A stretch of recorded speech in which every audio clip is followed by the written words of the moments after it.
Martel says the only concrete clue so far is a boot print found near the backyard of the property. RCMP haven't shared any additional evidence. And were you at the house when they arrived? I was actually, when they were arriving, I was actually coming back to the house in the car. And I couldn't park in the driveway because RCMP just stopped in the yard, right? Okay. Because they were just starting to walk down and talk to Malaya. So what I did is I parked the white Nissan Pathfinder, because that's the car Malaya owns, the 2017 Nissan white Pathfinder. And I parked over on the right-hand side of the marsh, going toward Lansdowne Road. There's a marsh that's right beside the house there. There's a little driveway that's right beside it. It's about 100 feet from the house. And that's actually the marsh, and there's a little driveway right on the left-hand side right there. Yep. That's where I parked in the white Nissan Pathfinder. Okay. And then when I jumped out of the car, the RCMP yelled at me from in the yard, right? Because they could see me clearly. Yeah. And they said, Daniel, don't go back into the woods. So at that point, I didn't go back into the woods. I walked over to the house. Came down Gairloch Road, arrived at the house. And the RCMP were at the very end of the driveway. They were in the driveway. So I couldn't park there. I didn't want to block them in, and we didn't want to block law enforcement in. So I drove to the other side of the marsh. People look at the map. On the other side of the marsh, there's a little driveway thing. So I parked there, and I got out of the car. I was going to proceed to keep searching into the woods around the area, but law enforcement yelled to me, and they said, Daniel, don't go back into the woods just yet. So I walked over to the house. I was up back. All I did was just drive up back a little ways and did a U-turn and then come right back down. But on that way, I talked to Mom because she was at the top of the hill. Now, and the police weren't there at that time, because when I got all the way back down to the house, the RCMP were just starting to come into the yard, and I didn't want to block them in. So I parked right next to it in the marsh. There's the little parking spot right next to the house in the marsh there. Right. And so that's when the RCMP started to show up, and they were walking down and, talking to Malaya. I parked over there, and I was going to go back into the woods and continue searching. Now, was this the vehicle that went with Malaya? Like, I think it was towed later. Yeah, it was actually towed by Commander of Operations. The guy's name is Josh. And he was actually pretty pissed about where they left it. They left it right at the bottom of Lansdowne Road when they left. Interesting. And so yeah, he was pretty pissed about it. He said what he said is that goddamn fucking vehicle's always in the way of the search vehicles, right? So he said he's like, I had it towed out of here. Okay. Yeah, he wasn't happy about where it was left because they use that road quite a bit. Yes, but the altercation was before the briefing, honey. And then there was one after, because your mother was involved in that one. Yes, and that's when we were saying about the car. And then I don't know who came back looking for the cell phone. But you guys were supposed to come back for Malaya's car, and you guys didn't. Nobody took Malaya's car, and it got repoed by the the search and rescue guy got it towed. You guys, I thought her stepsister or whatever was supposed to take the car. Not just to show you how steep it is, but to show you how many vehicles are along that road and how tight that road was. Because this is the base. So you had all the searchers parking vehicles here as well. You had, law enforcement and everything there. It was a busy area.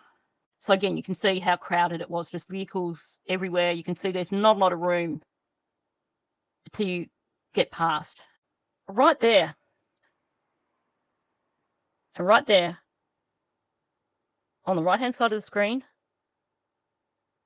is a 2017 Nissan Pathfinder.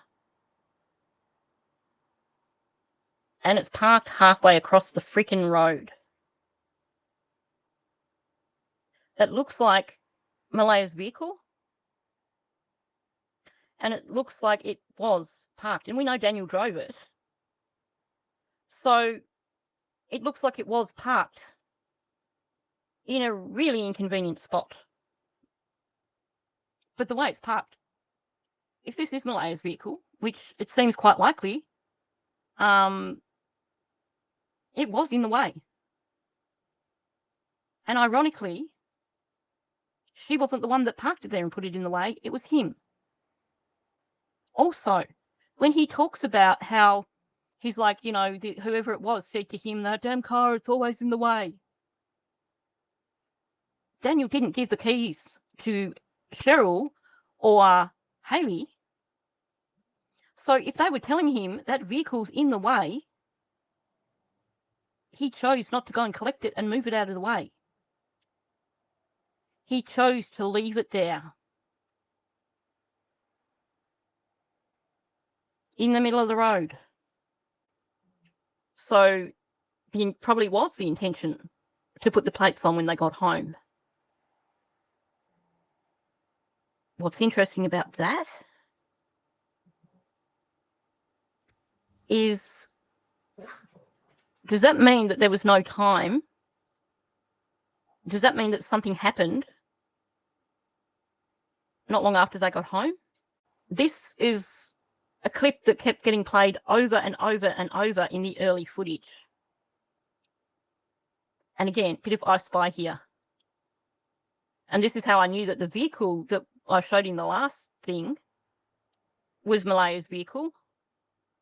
Because, see over on the right-hand side again, where you have this white Nissan Pathfinder parked off the road. That's the marsh. That's the spot where he parked it. This is where he parked the vehicle. And if you look really hard and squint through the trees, you can see the trailer. So definitely, first of all, look how far it is. You would park on the road near the trailer if it was just to not get in the way of vehicles or if you couldn't get into the driveway. He definitely parked the vehicle this far away down at the marsh because he was going to sneak back in the woods, in my opinion. Because he would have thought they wouldn't see him from that distance. Okay, so this is the same spot that I just showed you. So this is the spot that you just saw, which is the driveway to the marsh, and just looking straight down that driveway is, yeah, you can barely even tell.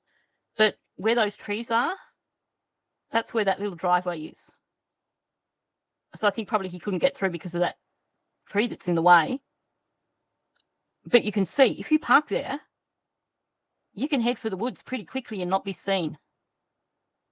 So I think that I think the reason for parking the car there was to sneak back into the woods and avoid seeing the RCMP.